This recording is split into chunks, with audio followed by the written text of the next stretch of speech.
하나님의 은혜와 은총이 오늘도 함께하기를 주님의 이름으로 축원합니다.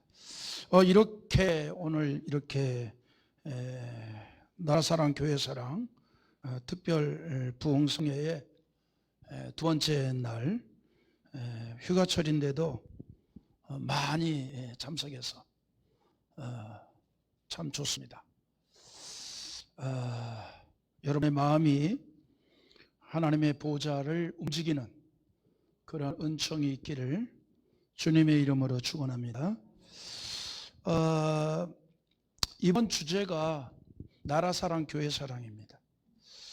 그래서 좀 나라사랑이 무언가에 관한 이야기를 좀 많이 나누려고 하는 겁니다.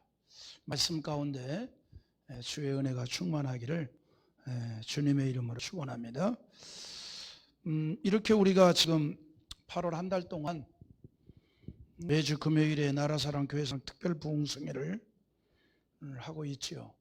지난주에는 예루살렘 성을 보시고 눈물을 흘리셨던 예수님처럼 우리도 우리의 조국 대한민국과 그리고 한국 교회를 위해서 눈물의 기도를 하자라고 말씀을 통해서 우리가 생각해 봤습니다. 하나님의 백성들이 나라와 민족을 위해서 그리고 교회의 사명을 위해서 눈물의 기도를 한다는 것 대단히 귀한 일입니다. 하나님께서는 그의 백성들의 기도의 소리를 듣기를 원하십니다. 그래서 우리는 기도의 사람이 되어야 하는데, 특히 나라를 위해서 그리고 교회의 사명을 위해서 또 세계 선교를 위해서 기도를 하는 것은 그리스도인이 마땅히 감당해야 될 거룩한 사명입니다.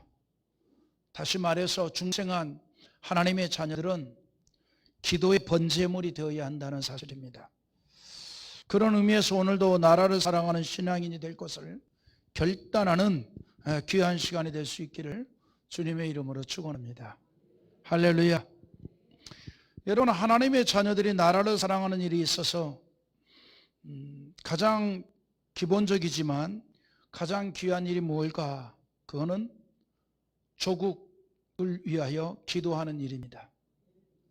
특히 나라가 위기에 처해 있을 때 하나님의 자녀들은 사명감을 가지고 기도해야 합니다.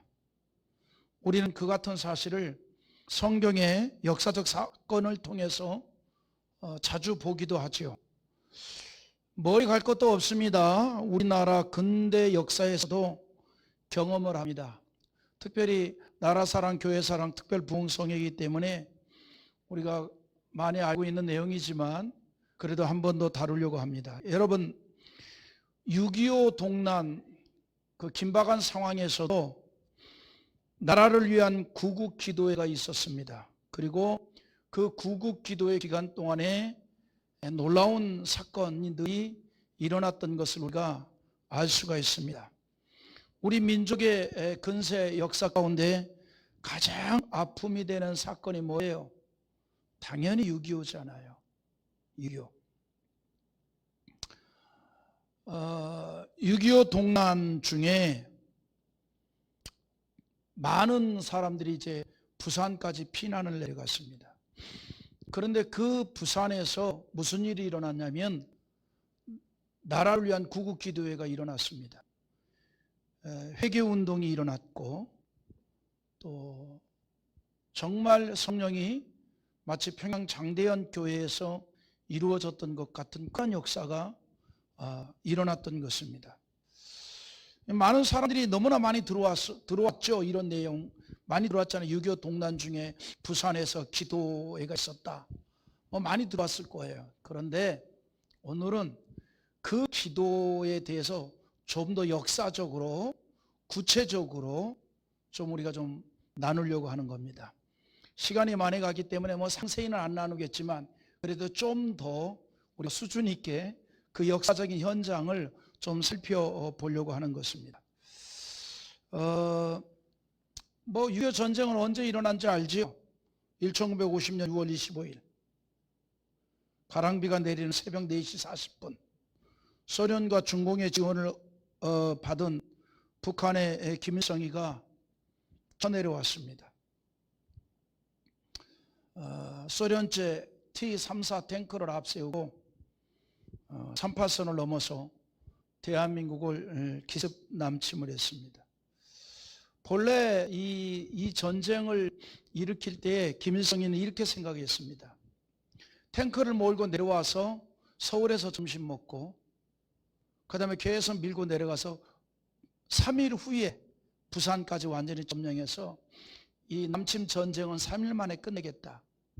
그런 그 전쟁 계획을 세우고 남침을 감행을 했습니다. 그때 우리는 주일이잖아요.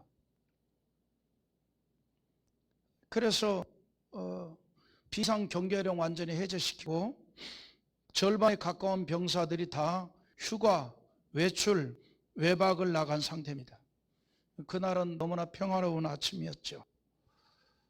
그런데 새벽에 그냥 탱크를 앞세우고 물밀듯이 밀고 내려왔습니다. 그 내용을 잠깐 그 역사적으로 보면 새벽 4시 40분에 밀고 내려왔는데 그 당일 11시에 포천을 점령하고 그리고 계획을 좀 차질이 생겼습니다.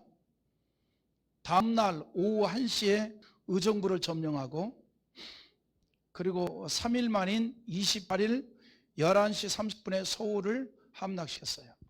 그러니까 본래 계획대로 한다면 부산까지 밀고 내려가야 되는데 그래도 우리 군이 아주 그냥 목숨을 걸고 대항을 하는 상황이었기 때문에 좀 약간의 차질이 있었죠.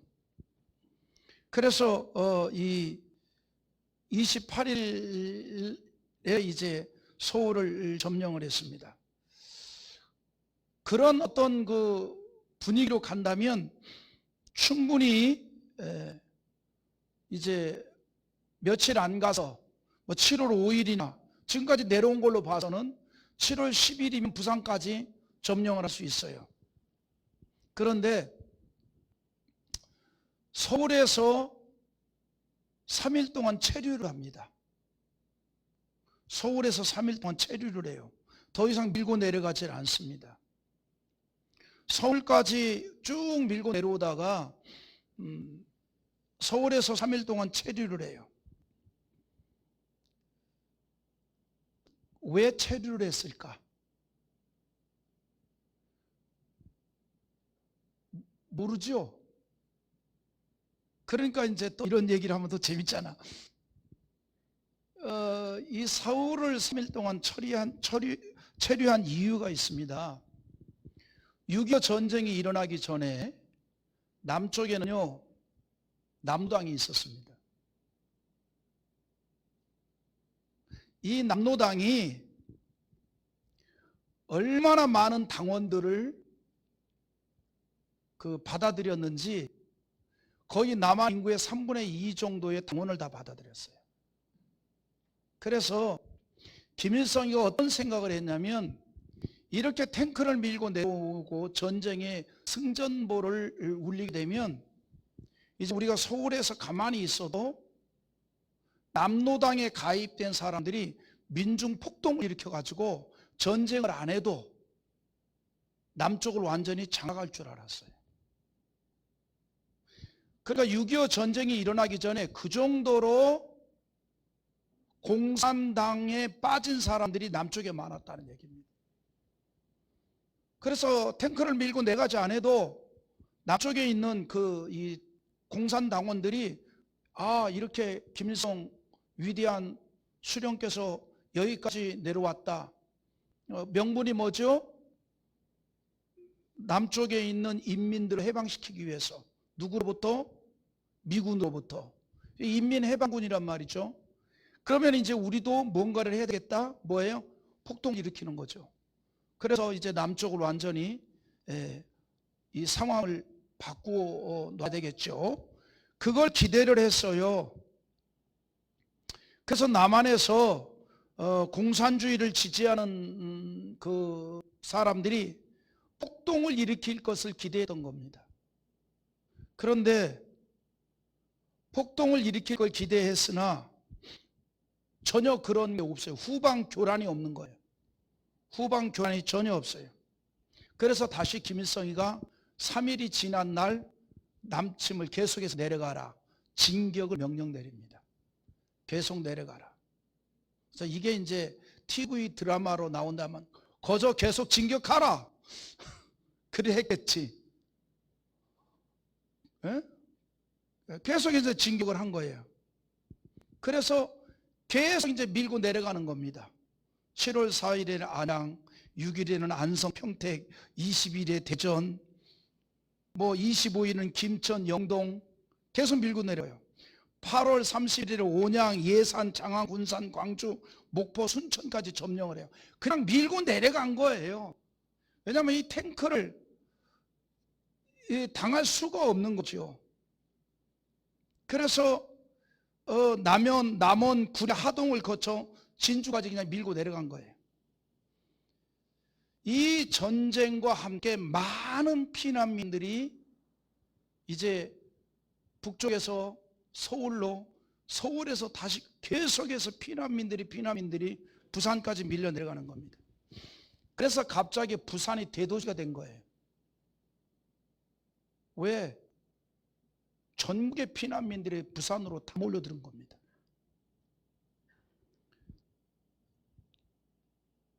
그래서 드디어 8월 30일쯤이 되니 우리 국군과 미군과 피난민들이 어디까지 밀려 내려가는 거니?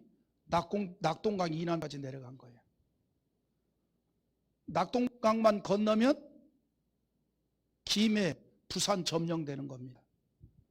그러니까 남한 면적의 10%밖에 남지 않았어요. 6월 25일 날 전쟁을 시작해가지고 8월 30일이 됐는데 완전히 물밀듯이 밀고 내려와서 낙동강 벨트만 남기고 다 점령이 된 거예요.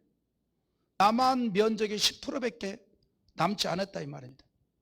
그야말로 국가의 운명은 풍전등화입니다. 이대로 이제 낙동강만 건너면 끝나는 거예요. 공산화가 되는 겁니다.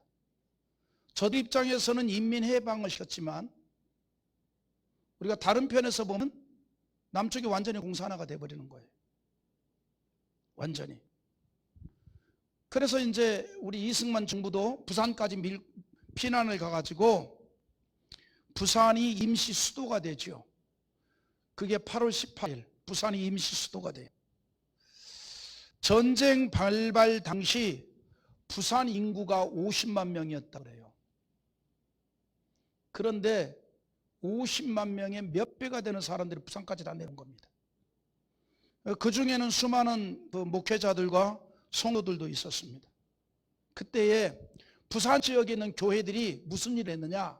피난민들에게 잠잘 수 있는 장소를 다 제공한 거예요. 여러분 예전에는 예배당에 전부 신발 벗고 들어오는 마룻바닥 있잖아요. 지금 신발 신고 들어오잖아. 강대상까지 신발 신고 올라오잖아요. 재밌는 얘기 해드릴까요? 충현교회 알지요? 서울 충현교회. 충무로에 있을 때 충현교회가 그때는 마룻바닥이에요. 전부 신발 벗고 들어온단 말이죠. 그런데 처음으로 마루를 걷어내고 이제 그 신발 신고 들어오게 했단 말이죠. 그때 일부 고사님들이 반대했어요. 왜 반대했을까? 고저 어두렇게 하나님의 집을 신발 신고 들어갑니까? 그래서 죽어도 못합니다 해서 그분들을 위해서 한쪽만 남겨놨어요. 그분들 와가지고 신발 벗고 예배를 드릴 수 있는 공간. 그러니까 뭐 우리 개념은 그런 거잖아요. 신발을 신고 안방 들어가는 사람이 어디 있어요? 신발 신고 안방도 안 들어가는데 신발 신고 어디를 들어가? 예배당을 하나님의 집을 들어가다니. 그러니까 여러분이 이렇게 그 문화와 의식의 차이가 참 놀라운 거죠. 개념이 그렇잖아요. 신발 신고 안방 들어간 사람이 어디 있어요? 근데 신발 신고 하나님의 집을 들어와. 경망스럽게. 그것도 강대상까지 신발 신고 올라와. 불경건하게. 근데 예전에 예배당은 전부 마루였잖아요. 그러니까 부산에 있는 교회들이 피난민들을 위해서 잠잘 데가 없잖아요. 당당해.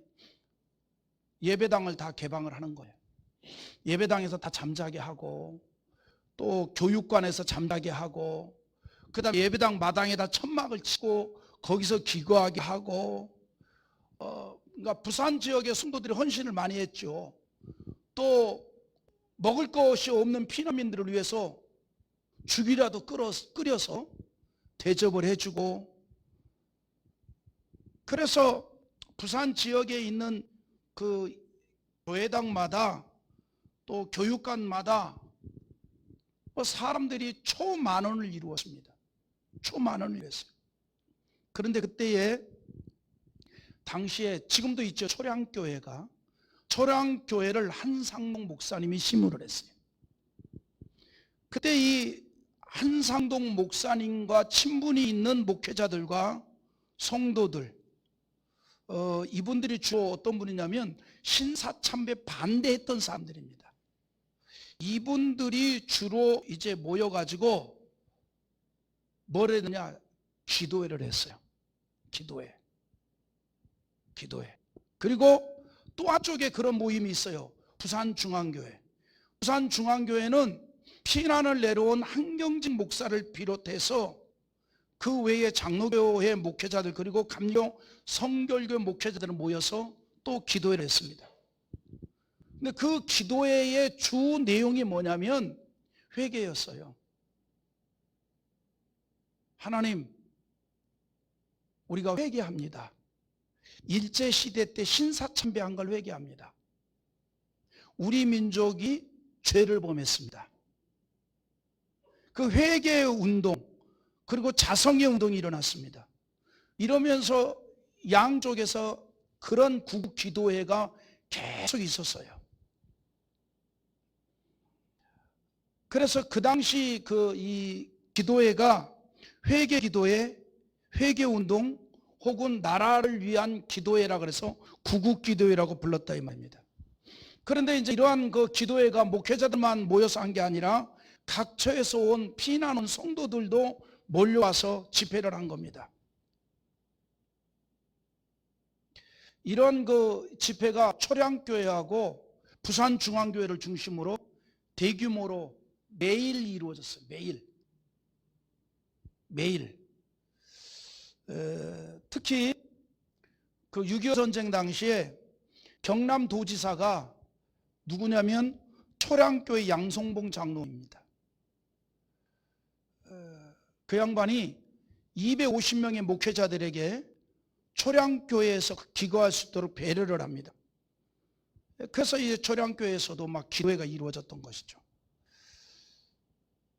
그러면서 당시에 초량교회 담임이었던 한상동 목사님과 그리고 고려신학교 교장이던 박윤선 박사 등이 바로 그 강사가 돼서 집회를 하게 됐습니다.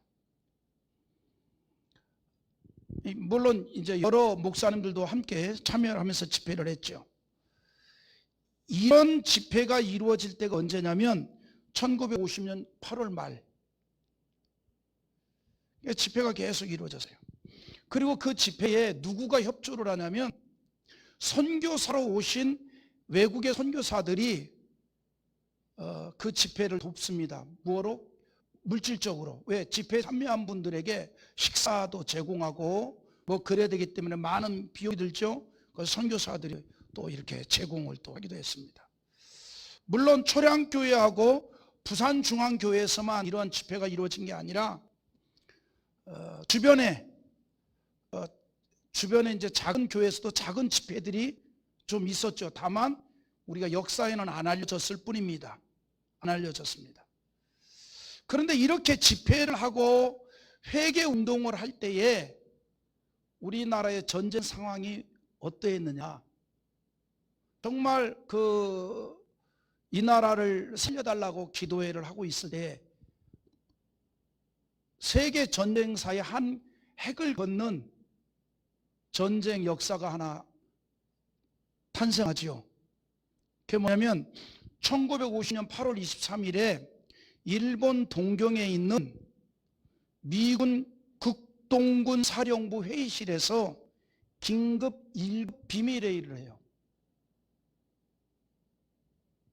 그 비밀회의의 내용이 뭐냐면 메가더 장군이 인천 상륙작전을 감행하겠다 라고 하면서 인천 상륙작전에 대한 이 계획을 발표를 합니다. 그때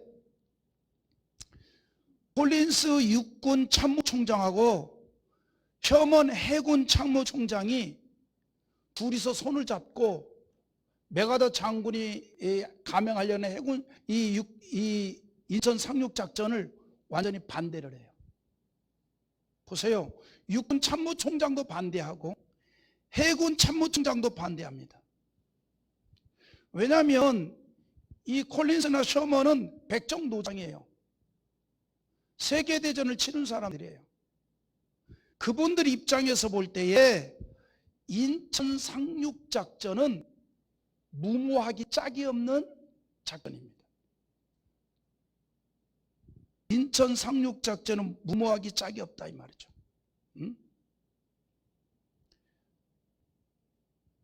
왜냐하면 이 인천 상륙작전의 성공률은요, 그들이 뭐라고 얘기했냐면 이렇게 얘기했어요. 인천 상륙작전의 성공률은 5000분의 1이다.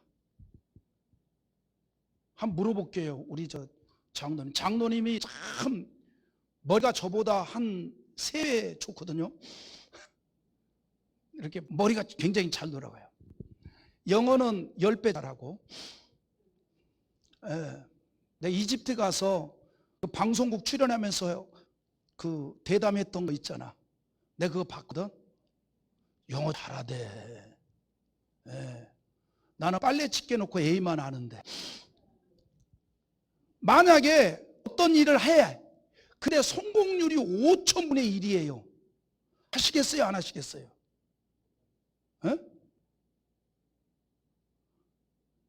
안 한대. 그러니까 육군 참모총장이나 해군 참모총장이 뭐예요? 전쟁을 많이 치렀던 사람이에요. 이 인천 상륙작전의 성공률은 5000분의 1이라 그랬어요. 그래서 반대를 한 거예요. 근데 그 말도 맞습니다. 이 인천 상륙작전을 우리가 성공하려면 그 병사들을 태운 LSD가 해안에 이제 접근을 해야 되잖아요. 근데 이 LSD가 해안에 접근하려면 나 잘 모르는데 그려 수심이 9m가 넘는 만도대에만 가능하답니다. 그런데 인천 앞바다는요, 간만의 차이가 너무나 심해요. 여러분 지금도 느끼지요? 밀물과 썰물 되면요, 물 한번 쫙 나가면 갯벌이 4km 이상이 보여요. 뿐만 아니라 인천 앞바다의 만조는 딱 정해져 있답니다. 9월 15일, 10월 11일, 11월 3일 딱 3번밖에 없어요. 그래서 성공률은 5000분의 1이랍니다. 근데 메가더 장군은 5000분의 1이지만 성공할 수 있다. 이 작전을 허락해달라. 육군 참모총장과 해군 참모총장이 끝까지 반대를 하는데 끝까지 허락해달라고 해요. 응? 그리고 이제 허락이 떨어졌어요. 그때가 바로 부산에서는 나라와 민족을 위해서 기도할 때입니다. 그리고 적의 관심을 인천에서 멀리하기 위해서 다른 그 일을 또 하죠. 전혀 이 괴뢰군들이 인천 지역에 대해서 관심을 갖지 않도록 다른 지역을 공격을 합니다. 그러니까 전혀 인천 지역을 관심을 갖지 못하게. 그래서 북한군이 수원에 주둔하고 있는 그 북한군 18사단을 어디로 이동시키냐면 외관까지 이동시켜요. 이게 결정적 작전의 실수였습니다. 만일 북한군이 이 18사단, 수원에 주둔하고 있는 18사단이 계속 수원에 주둔하고 있다면 인천 이 상륙작전은 실패입니다. 혹 해안에 접근해서도 이 병력이 부천으로 이동을 해서 서울로 올라가는 걸 원천 차단했어요. 그런데 이 작전의 실패, 이 북쪽에서 보면 실패고 이 유해군 쪽에서는 성공인데 이 18사단을 외관으로 이동을 시켜버렸어요. 이 덕분에 미군은 9월 15일 새벽 6시에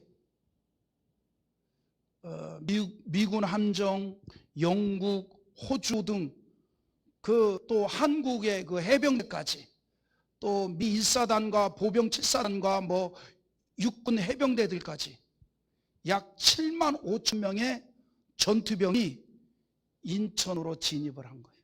이 인천 상륙작전. 그리고 거기에 그러니까 여러분 이 6.25 전쟁 중에 유해인군이 최대로 관심을 쓴 작전 인천 상륙작전입니다. 모든 화력과 병기를 여기다 다 쏟아부었어요. 이 단순한 뭐 1, 2사단이 아니라 모든 화력과 병기를 다 쏟아부었어요. 그래서 유해인군의 상륙작전이 시작이 됩니다. B-29를 비롯한 각종 폭격기의 지원 아래 261척의 함정 7만 5천 명의 유해인군이 총공세로 인천 상륙작전을 향해 돌진합니다. 작전이 성공했어요. 하나님이 바닷물까지도 도와주게 했어요. 그러니까 메가더 장군도 가장 고민인 게 뭐냐면 이 7만 5천 명이나 되는 군이 무사히 해안에 접근하고 상륙할 수 있는 바닷물이 받쳐줘야 돼요. 놀라운 일이 일어난 거예요. 그들이 다 무사히 상륙하게 만들었어요.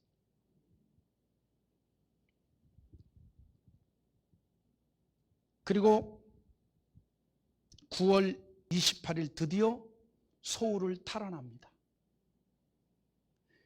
그리고 서울 탈환을 기점으로 총공세를 하면서 북진을 하여서 10월 19일에는 평양을 탈환합니다. 인천 상륙작전은요, 부산 지역에서 모인 목회자들과 성도들의 회개의 집회가 2주 동안 있었는데 그 이후에 이루어진 성공적 사건이에요. 여러분, 이 인천 상륙작전이요, 세계 전쟁사에서도 획기적인 사건이에요. 전쟁 역사에 기록이 남습니다. 5,000분의 1의 불가능한 상황이 성공한 전쟁 승리사입니다. 이 인천 상륙작전이 이루어지기까지, 그리고 그 인천 상륙작전을 승인하기까지 그 마음을 주관하신 이가 하나님인 줄 믿습니다. 그 모든 과정에 전능자의 역사가 있는 줄 믿습니다. 그리고 이 인천 상륙작전이 성공했기 때문에 유해인군이 전쟁 승리를 할 수 있었던 거예요. 이 전쟁 승리를. 그래서 인천 자유공원에 메가더 장군 동상을 똑하니 세워놨는데 김일성이 입장에서 본다면 다 이겨놓은 전쟁을 다 이겼잖아요. 낙동강까지 밀고 내려갔는데 낙동강만 건너면 끝나버리는데 다 이겨놓은 전쟁을 누구 때문에? 메가더 장군 때문에 실패했단 말이죠. 그러니까 김일성이는 죽을 때까지 메가더만 생각하면 자다가도 일어나고 민족의 원수인 거죠.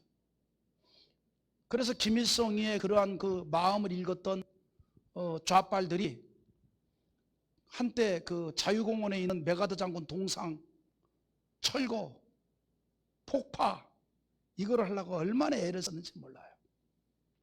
그런 얘기하면은 시험들 분들도 한두 명이 있으니까 하여튼 내용이 그렇다고. 그러니까 여러분, 우리가요 이런 것을 우연으로 보면 안 돼요. 하나님은 전쟁도 주관하시는 분이에요. 하나님은 전쟁을 주관하시는 분이라 이 말이죠. 우리가 그렇게 믿고 있잖아요. 우리가 그렇게 고백하잖아요. 인간의 역사뿐만 아니라 나라의 역사도 주관하시고 전쟁까지 주관하시는 분이라 이 말입니다.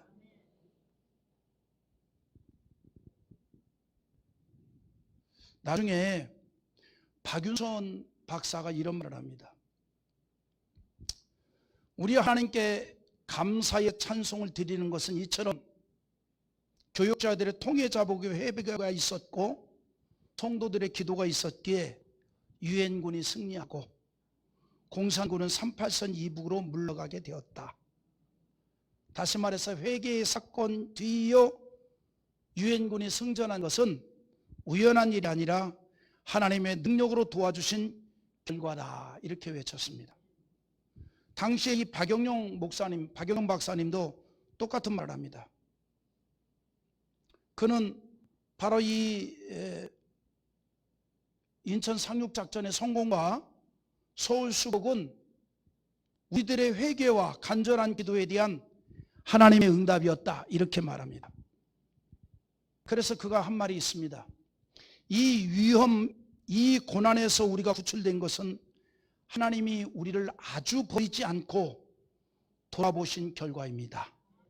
우리는 물론 유엔군의 도움과 국군의 공로를 잊어버릴 수 없습니다. 그러나 유엔군을 오게 하고 국군을 일으켜 세운 이가 하나님이시며 그들의 용기와 기회를 주어 승전하신 이가 하나님이시니 우리는 하나님을 인식하고 보답해야 합니다 라고 했습니다.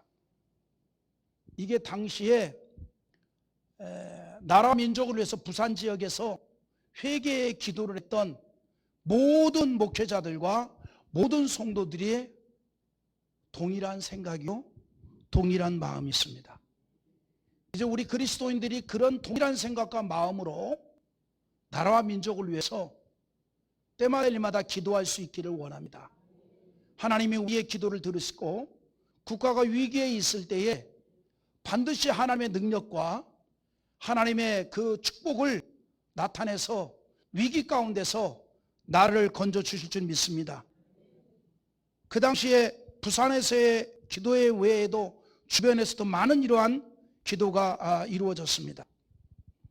제주도에서도 있었고, 그런데 말씀드린 대로 이 기도의 중점적인 일이 뭐냐면 회개였습니다. 회개. 말씀드린 대로 무슨 회개냐? 일제시대에 하였던 신사참배에 대한 회개 기도를 했다 이 말이죠.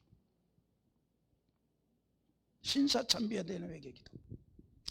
지난번 6월 25일 금요기도회 때 제가 1시간 40분 동안 설교를 통해서 우리 한국 교회의 역사 속에 나타난 사건을 좀 다뤘습니다. 그 내용이 다 다루지 못해서 제가 조금 오늘 좀 다룬 겁니다. 근데 이 내용 외에도 다룰 게 많아요. 그러니까 이 오리노 목사의 가슴 속에는 정말 나라와 민족을 위해서 역사하신 하나님의 역사에 대해서 할 말이 참 많은데 또 설교 시간에 이런 말을 다 할 수는 없잖아요. 소중한 설교 시간에 성경 구절 하나라도 더 나누는 게 귀한 것이지. 근데 오늘은 왜 다뤘느냐? 우리 주제가 또 나라와 민족을 위해서 또 교회를 사랑하는 그런 특별집이기 때문에 조금 다뤘던 것입니다. 여러분, 그들이 정말 회개의 기도를 통해서 풍전등화와 같은 위기에 있었던 대한민국을 살려내는 그러한 은총을 얻게 하였다는 사실입니다. 여러분, 이러한 사건을 우리가 우연으로 여기는 게 아니라 하나님의 역사였다. 기도의 응답이었다. 할렐루야. 오늘 말씀에서도 그걸 말해주고 있는 겁니다. 오늘 말씀의 제목이 뭡니까? 나라를 사랑하는 신앙인이 되자입니다. 누가 이런 멋있는 말을 했어요. 무슨 말을 했냐면 기독교는 국경은 없으나 그리스도인에게는 조국은 있다. 여러분, 기독교는 국경은 없어요. 국경이 없어요. 모두가 다 하나님의 사랑입니다. 제가요 놀라운 것은요, 예수 믿는 사람들은 전 세계 말을 다 할 줄 알아요. 예수 딱 믿으면 유식해집니다. 어느 나라 가든지 말이 다 통해요. 할렐루야 그럼 싹 통해버려요. 굉장히 똑똑합니다. 음? 그러니까 기독교는 뭡니까? 국경이 없어요. 국경은 없지만 그리스도인에게는 조국은 있는 겁니다. 그래서 기독교인은 하나님이 주신 자기 조국을 사랑해야 돼요.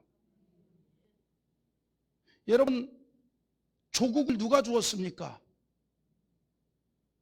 요즘 재판받는 조국 말고 하나님이 나에게 주었잖아요. 하나님이 나에게 줬다 이 말이죠. 그래서 하나님이 주신 조국을 사랑해야 합니다. 기독교인은 당연히 애국하는 사람이 되어야 합니다. 성경의 역사가 그것을 말해주고 있어요. 여러분, 모세를 보십시오. 모세는 애국자였어요. 여러분 잘 보세요. 하나님이 왜 모세를 붙잡아 가지고 이스라엘을 출애굽시킨 줄 알아요? 모세의 마음속에 있는 나라 사랑의 마음을 보았기 때문이에요. 모세의 마음속에 있는 애국의 그 마음을 보았기 때문입니다. 그래서 모세를 택하여 이스라엘 백성들을 출애굽시켰다 이 말입니다. 그래서 히브리서 11장 24절에 뭐라고 하는 거 아니? 읽어봐요. 믿음으로 모세는 장성하여 바로의 공주의 아들이라 칭함을 거절하고, 자 24절은 뭐냐면 모세는 뭐예요? 장성하여 바로의 공주의 아들이라 칭함을 거절했다. 바로의 공주의 아들이라고 하는 칭함을 받는 것은 부귀영화를 누릴 수 있는 조건입니다. 그런데 자 25절 읽어봐요. 자 25절 시작. 도리어 하나님의 백성과 함께 고난받기를 잠시 죄악의 낙을 누리는 것보다 더 좋아하고, 뭐였어요? 얼마든지 부귀영화를 누릴 수 있지만 그걸 다 포기했단 말이죠. 왜? 하나님의 백성과 함께 하기를 원해서. 그리고 그것이 고난임에도 불구하고. 그리고 또 읽어봐요. 26절 시작. 그리스도를 위하여 받는 수모를 애굽의 모든 보화보다 더 큰 재물로 여겼으니 이는 상 주심을 바라봄이라. 그러니까 여러분, 모세는요, 나는 선민 이스라엘의 혈통을 받고 태어난 자라는 걸 기억합니다. 그리고 지금 내 백성 이스라엘이 애굽에서 노예로 살고 있고 종으로 살고 있지만 내 백성, 나의 민족은 이스라엘이다라고 하는 마음이 있었던 거예요. 자기 민족에 대한 사랑하는 마음이 있었다 이 말이죠. 자기 조국에 대한 사랑하는 마음이 있었다 이 말이죠. 이런 마음을 가지고 있었기에 하나님은 모세를 붙잡아 이스라엘 백성들을 출애굽하는 데 사용했다는 사실입니다. 오늘 여러분, 우리 그리스도인들이 이처럼 하나님이 나에게 주신 나라를 사랑하는 여러분 되기를 원합니다. 그래서 우리 교회가 신앙생활의 5대 목표가 있잖아요. 우리 그리스도인들이 이 땅에서 살기 위해서는 이렇게 하자는 겁니다. 첫째, 하나님을 위해. 둘째, 무엇을 위해? 조국을 위해. 셋째, 넷째, 다섯째는 써 있으니까 보시기 바랍니다. 여러분, 우리가 이 땅에 사는 이유는 하나님을 위해서 사는 거예요. 그리고 두 번째는 조국을 위해서 살아야 된다 이 말이죠. 이것이 바로 그리스도인의 삶의 정신이 돼야 된다 이 말이죠. 그래서 성경을 보면 모세만이 아니라 모든 선지자들이 다 애국자였습니다. 이사야나 에레미야나 아모스나 모두가 다 자기 조국에 대한 사랑이 있었다 이 말이죠. 특히 오늘 본문의 주인공이 되는 느헤미야는 조국을 위해서 직접 나섰던 선지자입니다. 나섰던 하나님의 종입니다. 무슨 얘기냐면 바벨론 느부갓네살 왕이 침략하여 조국 이스라엘이 완전히 황폐되었습니다. 근데 그가 조국 건설에 앞장섰던 사람입니다. 이 느헤미야가 어떤 사람이냐면, 우리가 일반적으로 나라 사랑에 관한 메시지를 전할 때 느헤미야서를 자주 다루는 이유가 있어요. 왜 느헤미야를 자주 다루냐면, 느헤미야는요, 조국에 대한 사랑으로 똘똘 뭉친 사람이었어요. 예레미야 정도가 아니에요. 똘똘 뭉쳤어요.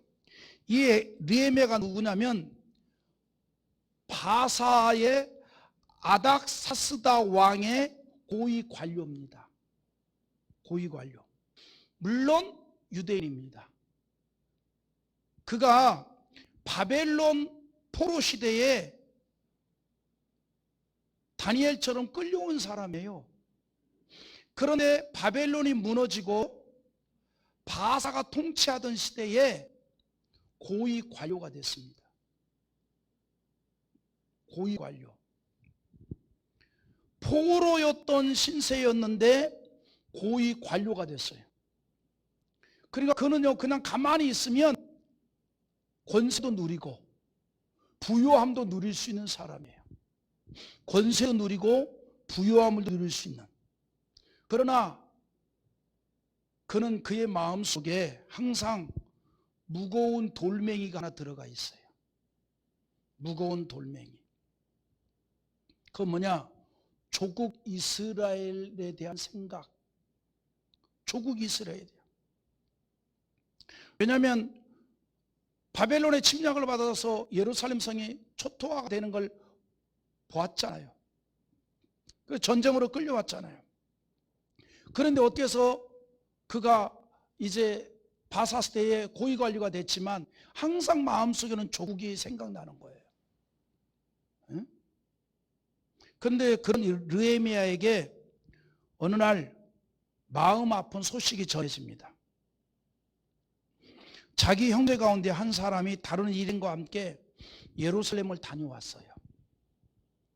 그리고 그 예루살렘을 다녀오니까 궁금했을 거 아니에요. 예루살렘 형편이 어떻습니까? 요즘같이 무슨 뭐 이렇게 뭐 미디어 시대가 아니잖아요. 그런데 그 예루살렘에 다녀와서 전한 소식은 비참이었어요. 비참. 그게 이제 우리 3절 한번 읽어봅시다. 1장 3절 시작. 그들이 내게 이르되 사로잡히면 면하고 남아있는 자들이 그 지방 거기에서 큰 환난을 당하고 능욕을 받으며 예루살렘 성은 허물어지고 성문들은 불탔다 하는지라. 그러니까 느헤미야에게 전해진 조국의 소식은 비극입니다.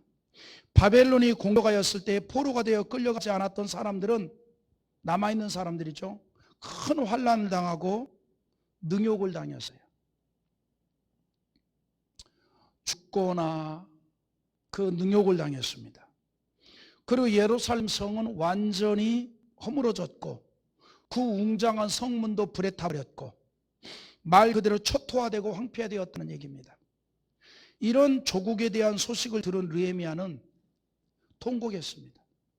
느헤미야는 그래도 이런 생각을 했어요. 뭐냐면 바벨론이 예루살렘을 공격을 했을지라도 세월이 많이 흘렀고 그리고 바벨론이 무너지고 바사 왕국이 세워졌으니 남아있는 그들이 조국을 재건하지 않았을까, 그래도 그런 마음을 가졌던 거예요.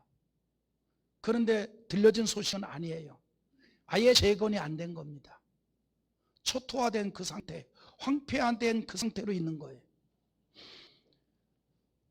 이스라엘이 이렇게 된 역사적 사건을 조금만 더 설명할게요.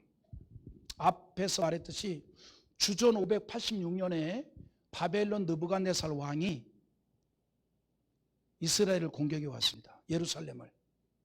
그래서 예루살렘 성전을 완전히 파괴시키죠. 예루살렘 성 안에 있는 집들을 완전히 다 불태워버렸습니다. 그리고 예루살렘 성벽을 완전히 붕괴시켜버렸어요. 예루살렘 성읍을 완전히 폐허로 만들어버린 겁니다. 그리고 그 이후에도 4번에 걸쳐서 또 찾아오고 또 찾아와가지고 쓸만한 보물들을 다 강탈해 갔어요. 왜 4번에 걸쳐서 왔을까? 여러분, 솔로몬 성전이 금으로 완전히 바른 성전이거든요. 그래서 솔로몬 성전 무너진 터에 가면 뭐가 나와? 어이구 잘하시네. 그러니까 계속해서 4번에 걸쳐서 또 찾아오고 또 찾아와서 몽땅 다 약탈해 갔습니다. 그래서 남아있는 사람들이 예루살렘 성읍을 다시 일으킬 엄두를 못 내는 거예요. 왜? 한 번 딱 전쟁 치르고 끝난 게 아니라 계속해서 와서 약탈을 하기 때문에 그거를 세울 엄두를 못 냈다 이 말입니다. 그래서 그 찬란한 다윗 왕정 시대에 세웠던 예루살렘 성읍은 완전히 폐허의 도시가 되어버린 거예요.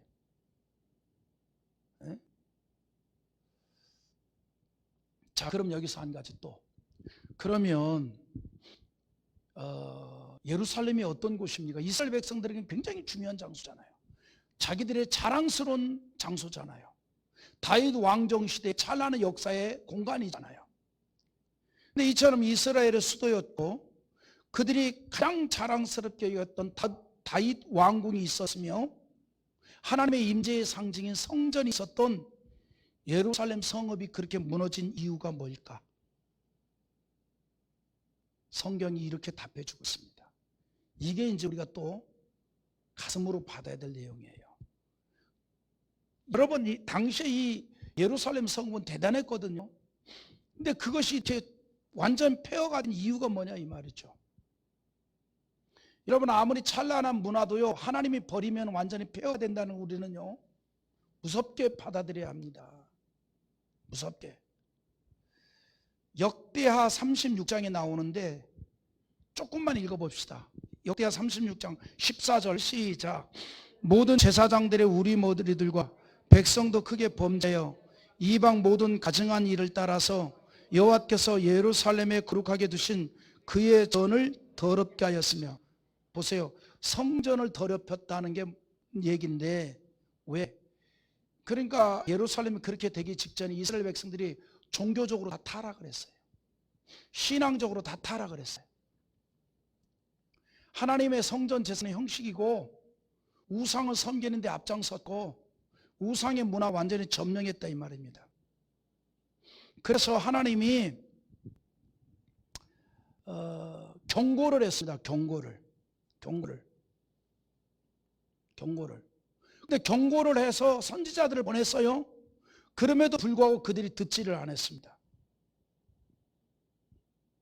15절 한번 읽어봅시다. 시작. 그 조상들이 하나님 여호와께서 그의 백성과 그 거하시는 곳을 아끼사 부지런히 그의 사신들을 그 백성에게 보내어 이루셨으나, 그러니까 그들을 멸망시키기가 아까워서 부지런히 하나님의 종을 보냈다 이 말이에요. 뭐 하라? 신앙을 회복하라, 믿음을 회복하라, 은혜를 회복하라. 우리로 말하면 그런 얘기예요. 은혜를 회복하세요, 신앙을 회복하세요, 믿음을 회복하세요 라고 계속해서 경고를 했는데 그 백성들이 그 경고의 메시지를 전하는 하나님의 종들에 대해서 어떻게 얘기했느냐? 비웃었어요. 자, 우리 또 한번 읽어봐요. 16절 시작. 그의 백성이 하나님의 사신들을 비웃고 그의 말씀을 멸시하며 그의 선지자를 욕하여 여호와의 진노를 그의 백성에게 미치게 하여 회복할 수 없게 하였으므로 그래서 20절을 한번 읽어봅시다. 20절. 자, 여기까지 20절 시작. 칼에서 살아남은 자를 그가 바벨론으로 사로잡아가며 무리가 거기서 갈대아 왕과 그의 자손 노예가 되어 바사국이 통치할 때까지 있느니라. 이렇게 비극적인 일이 이루어졌다 이 말이죠. 그러니까 하나님께서 바벨론 이 느부갓네살 왕의 공격을 받고 초토화되기 전에 그들은 신앙적으로 완전히 타락했다 이 말이죠. 하지만 그들을 아끼사 하나님의 종을 보내서 돌아오라 했지만 하나님의 종의 메시지를 비웃었어요. 그건 뭐냐? 하나님의 말씀을 비웃었고 하나님을 비웃은 겁니다. 하나님께서 자기 백성을 아껴서 사랑해서 돌이킬 수 있는 기회를 주었지만 받아들이지 않았습니다. 그래서 하나님의 진노가 임하고 폐허가 됩니다. 그리고 바벨론 70년 동안 노예가 되는 거예요. 근데 여러분 또 하나 놀랍습니다. 하나님이 이스라엘 백성들을 채찍질하는 누구를 채찍으로 사용했냐면 바벨론을 채찍으로 사용했어요. 이게 또 영적인 진리가 있어요. 바벨론을 채찍으로 사용했단 말이죠. 근데 바벨론을 채찍으로 사용했는데 하나님은 채찍으로 사용한 바벨론이 미운 거야. 왜? 하나님의 거룩한 성전을 짓밟았기 때문에, 하나님의 백성들을 괴롭혔기 때문에. 하나님이 사용했는데 그럼에도 불구하고 미운 거예요. 그럼에도 불구하고 부모 마음이죠. 채찍을 들어 때리고 난 다음에 채찍이 미흡잖아. 안 때려봐서 모르죠. 미운 거예요. 그게 미운 거예요. 사랑하니까. 하나님의 성전을 더럽혔단 말이에요.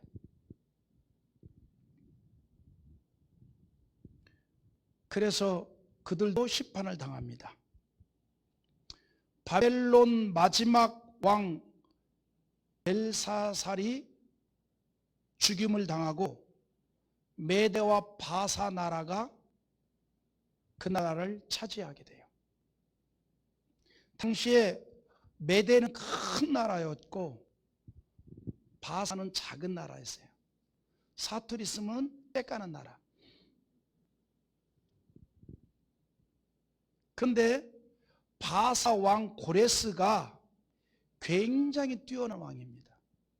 그러니까 나라가 작아도 똘똘한 지도자를 만나면 달라져요. 그리고 좋은 지도자를 만나는 것도 복입니다. 그런데 내년 선거를 위해서 기도 많이 해야 돼요. 좋은 지도자, 괜찮은 지도자, 어벙한 지도자 말고 좀 똘똘한 지도자, 대찬 지도자, 정신멀쩡한 지도자 왕으로 세워주시옵소서. 대통령이 되게 하옵소서.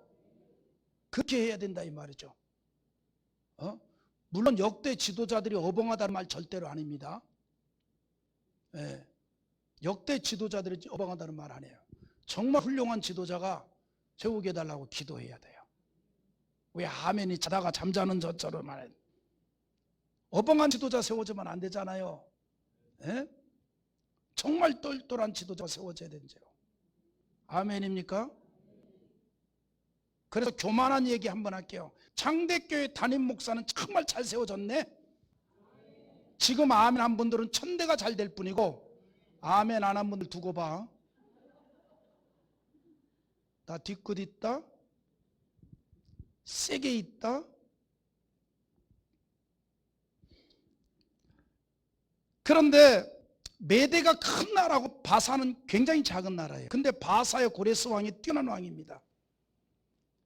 둘이 바벨론을 정복을 했어요. 바벨론을 정복을 했습니다. 그러다가 다시 정복을 하고 난 다음에 바사와 메대가 전쟁을 합니다. 왜 전쟁했을까? 메대가 큰 나라라서 바사를 완전히 무시하는 거예요. 그래가지고 메대와 바사가 바벨론을 점령을 해서 고레스 왕을 이제 이 바벨론 왕을 죽이고 점령을 했는데 메대가 바사를 무시하는 거예요. 그래서 바사 고레스 왕이 메대를 상대로 전쟁을 합니다. 이겼어요. 그래서 지금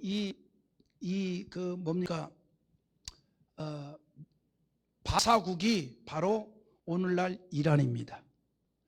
정복당한 바벨론이 이라크예요. 그래서 그때부터 지금까지 이란과 이라크는 사이가 안 좋은 거예요.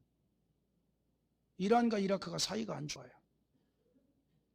그래서 지금도 이라크의 소망이 뭐냐면 바벨론 전성기를 그리워합니다. 바벨론 시대에. 근데 바로 이때에 느헤미야가 바사 왕국의 고위 관료였다 이 말이죠. 야, 오늘 금요기도에 와가지고 느헤미야서 딱 꿰어요. 그래서 이 바사 왕국의 고위 관료였는데 그가 전쟁 포로였지만 지금은 그의 신분이 완전히 달라졌어요. 얼마든지 권세도 누리고 물질적인 부유함도 누릴 수 있었어요. 그러나 그의 마음은 오직 조국입니다. 그런데 그런 느헤미야가 그곳을 다녀온 사람들에게 들었던 자기의 조국 이스라엘에 관한 소식은 절망이라는 거죠. 남은 백성은 늘 환난을 당하고 능욕을 당하고 예루살렘 성은 무너지고 성전은 완전히 없어져 버렸어요. 그 소식을 듣고 느헤미야가 식음을 전폐하고 수일 동안 슬픔에 빠집니다. 너무 마음이 아파가지고. 너무 마음이 아팠어. 여러분, 자식을 위해서는 식음을 전폐해봐도 나라를 위해서 식음을 전폐해 본 적 있어요? 네? 나는 느헤미야서를 읽으면서 조금 찔려. 네? 좀 찔려. 자식을 위해서는 참 식음을 전폐하려고 한 게 아니라 밥맛이 없어 안 먹었어. 밥맛이 없어.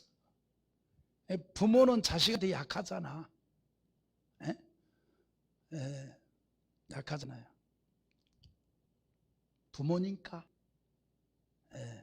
부모니까. 그런데 왜 우리 어머니 나를 5살 때 미국을 보냈대? 에? 그래서 슬픔에 빠져서 눈물만 흘리는 거예요. 눈물만. 느헤미야가 얼마나 나라를 사랑했는가를 보여주는 거예요. 그리고 눈물을 흘리면서 조국을 위해서 기도합니다. 자, 우리 4절 5절 읽어봅시다. 시작. 내가 이 말을 듣고 앉아서 울고 수일 동안 슬퍼하며 하늘의 하나님 앞에 금식하며 기도하여 이르되 하늘의 하나님 여호와 크고 두려우신 하나님이여 주를 사랑하고 주의 계명을 지키는 자에게 언약을 지키시며 긍휼을 베푸신 주여 간구하나이다. 우리에게 이런 마음이 가득하기를 원합니다. 왜요? 하나님께서 나에게 주신 나라이기 때문이에요. 아멘입니까? 하나님이 나에게 주신 나라야. 내가 대한민국 백성이 된 것도 다 하나님의 경륜입니다. 그래서 내 나라를 사랑하는 마음을 가져야 돼요. 그 사랑의 신앙적인 행동이 나라를 위한 기도입니다. 그 신앙적인 행동. 오늘 여러분 우리가 간혹 나라에 돌아가는 걸 보면서 안타까워할 때가 있습니다. 예수 안 믿는 사람들은 안타까움으로 끝나지만 우리는 전능하신 하나님이 계시잖아요. 안타까움으로 끝나는 게 아니에요. 혀를 끌끌 차는 걸로 끝나는 거 아니에요. 이제 돌아와서 우리는 기도해야 합니다.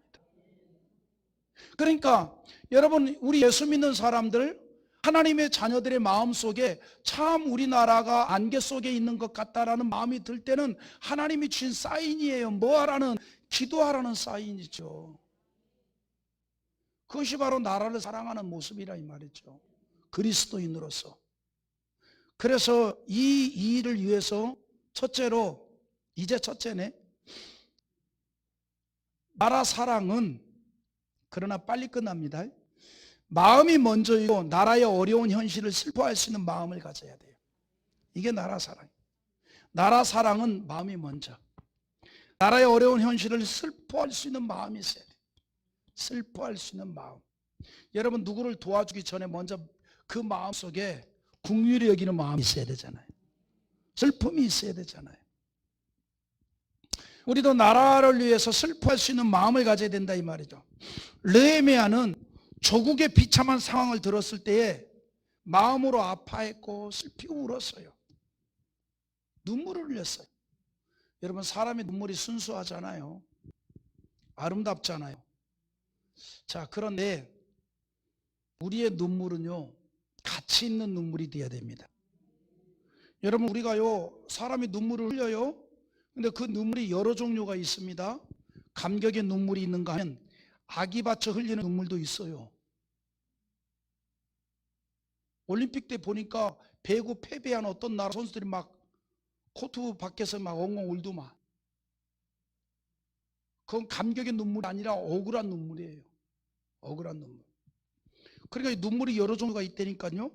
감격의 눈물이 있는가 하면 아기 받쳐 흐르는 눈물도 있어요. 승리의 눈물도 있지만 패배의 눈물도 있습니다. 눈물의 종류가 많아요. 눈물의 종류가.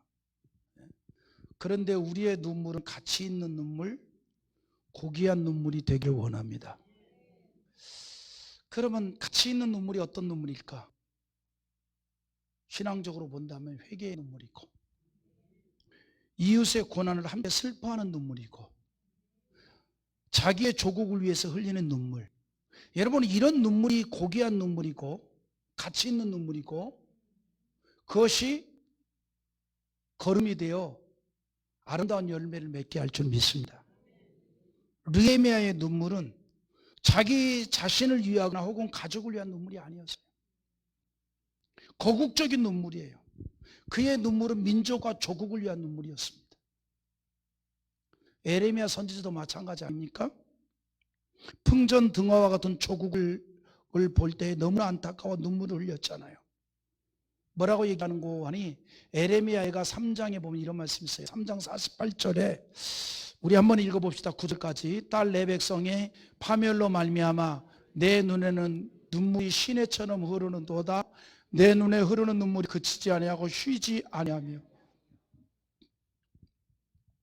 이스라엘의 미래를 보니까 그 파멸로 인해서 뻔히 보이거든요. 에레미야가 하나님으로부터 계시를 받았단 말이죠. 이스라엘의 파멸에 대한 걸. 바로 이 바벨론 파멸을 얘기하는 겁니다. 그걸 생각하니까 눈물이 나서 견딜 수가 없는데, 그 눈물이 무엇을 이루어? 시냇물을. 내 눈에 눈물이 그치지 않아. 너무너무 안타까워서. 내가 볼 때는요, 지금 대한민국이 그렇게 울어야 될 때라고 생각하는데, 여러분 어찌 생각합니까? 네? 여러분, 지금 대한민국을 한번 보세요. 사람들의 정신세계가 동물적이 됐어요. 사람들의 정신세계가 지금 막 이제 혼미해지기 시작했잖아요. 완전 혼란이 극치를 가고 있어요. 더더구나가 교회들도 신앙에 대한 뜨거움이 없어요. 애절함이 없어요. 저를 비롯해서. 제가 한 40년 전 설교 원고를 한번 읽어봤어요. 설교 원고를 다 모아놨거든요. 설교 원고 무지하게 많습니다. 그래도 매 설교 때마다 타이핑을 다 쓰예요. 새벽 예배도 저는 타이핑을 다 하잖아요. 수식어까지 다 쓰잖아요. 지금도 타이핑 다 해왔습니다. 8페이지 지금 지나가고 있습니다. 아직도 4페이지를 더 해야 되는데 빨리 끝낼게. 에? 권사님이야 괜찮지만 젊은 사람 빨리 집에 가야 돼요. 권사님 집에 가야 아무도 안 기다려. 주님 뵙게. 맞죠? 여기서 주님 만나나 집에서 만나나. 그런데 내용을 보니까 좀 달라, 내용이. 그때는 애절해서. 그게 곰곰이 요즘 그때 내가 새벽 예배 때 어떻게 기도했는가 했더니,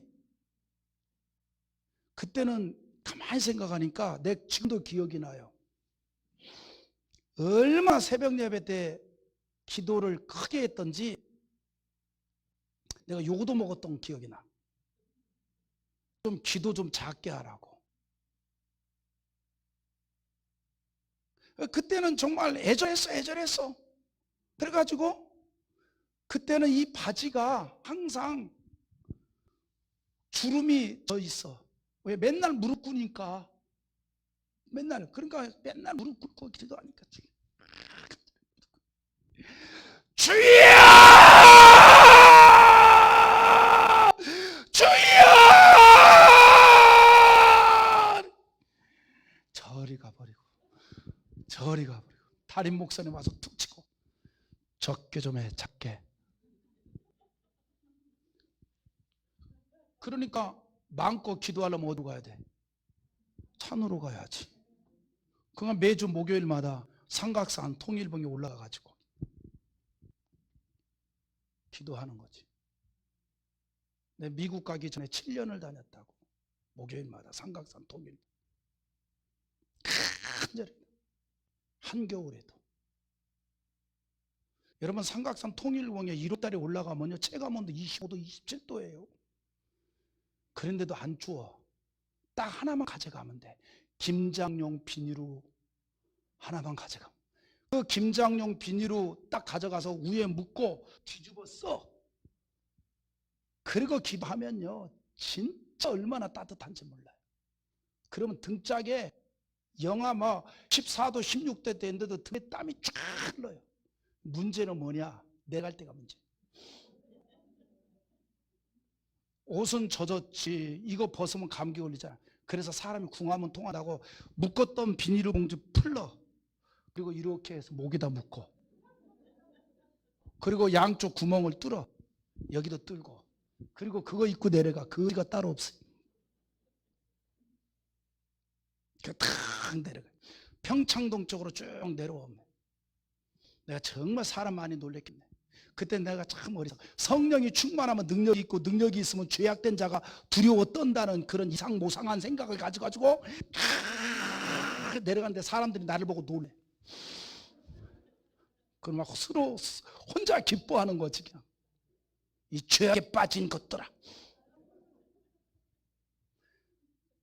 영적으로 놀란 게 아니라 그냥 놀래. 내가 거울 보고 나도 놀랬어.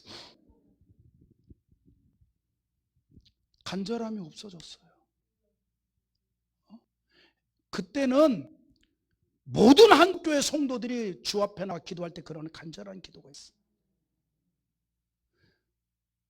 그 삼각사마다 밤새도록 발디딜 틈이 없을 정도로 수백 명이 몰려와서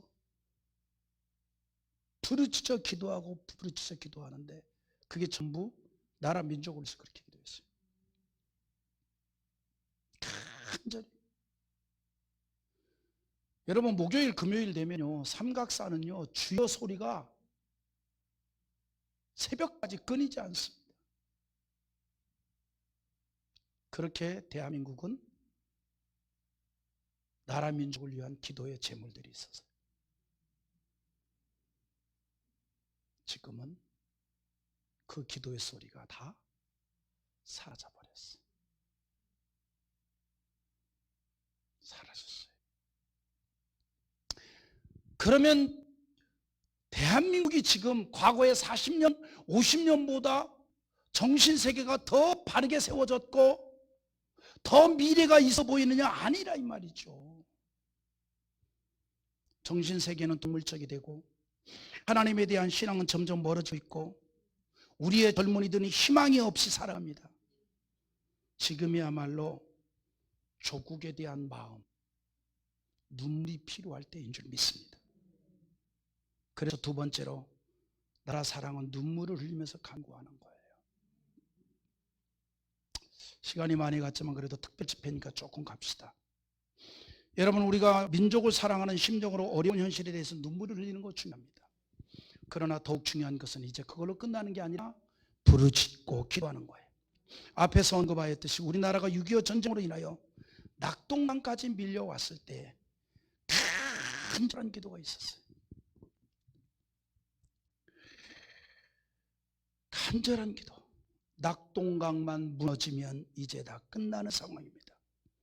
그런데 도저히 불가능할 것만 같았던 인천 상륙작전이 성공을 하였고 다시 서울을 수복하게 되었으며 평양까지 진격을 하게 되었습니다.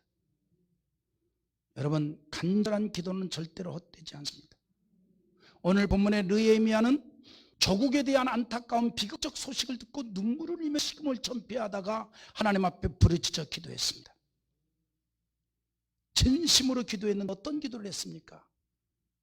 하나님, 우리 민족이 이렇게 어려움을 당한 거 지난날 하나님에 대한 불신앙이었습니다. 회개합니다. 용서하여 주옵소서. 이 민족을 긍휼히 여겨 주옵소서.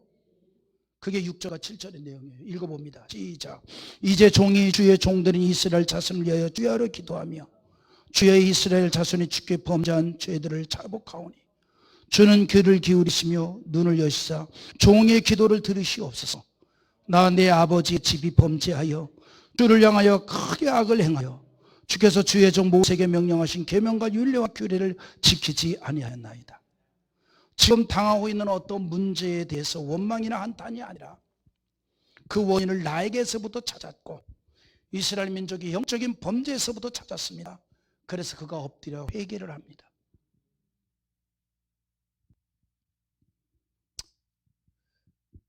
다시 말해서 이게 뭔 말이냐? 이스라엘 문제는 육적인 문제입니다. 그러나 느헤미야는 영적인 문제를 통해서 육적인 문제를 해결받으려고 했던 거예요.